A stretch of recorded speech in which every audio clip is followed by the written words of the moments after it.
in on the Intel Committee. Sir, good morning to you, and thanks for doing our program Good morning, today. Bill. What did you see? What did you find?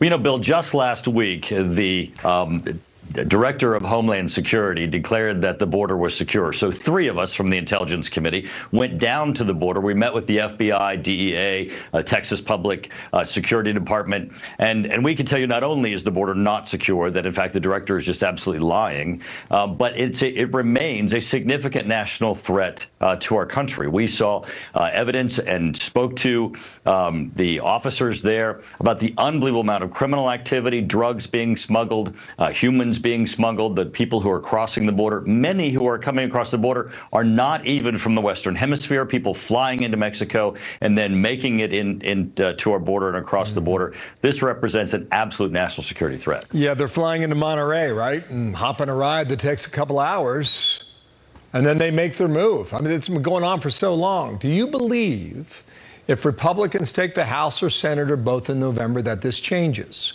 Or do you believe as long as Joe Biden is president in the White House that this will continue? Well, it certainly will make it very difficult. Another thing that we learned is that, not only did the Border Patrol agents say that the border wall works, but that when the administration stopped the wall, there are huge gaps from where the wall was being constructed, and even former areas where there was fencing that was being repaired, they stopped those repairs. Now, Congress can certainly assert itself on funding for the wall and on funding to protect the border, give the Border Patrol agents what they need, which is increased technology and increased funding. But absolutely, this is a policy that ends up at the White House, and the fact that the president is failing to secure the border while at the same time declaring to the American public that the border is secure is something that we're going to be fighting against. So you're saying, though, that there is no end to this?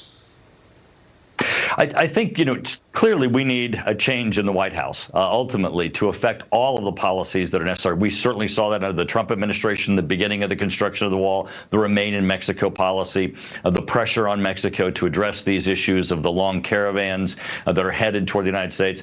But certainly, Congress can have an impact. The Republicans, if we take back the House, have the ability, both in funding and support for Border Patrol agents. I mean, these guys are doing an incredible job, both the FBI, DEA, and FBI. We need to fund them, give them the technology and tools, and they'll catch even more, and they'll secure our border even more. Okay, all right, we'll see in time if you're right. New York Post, we're on this story today.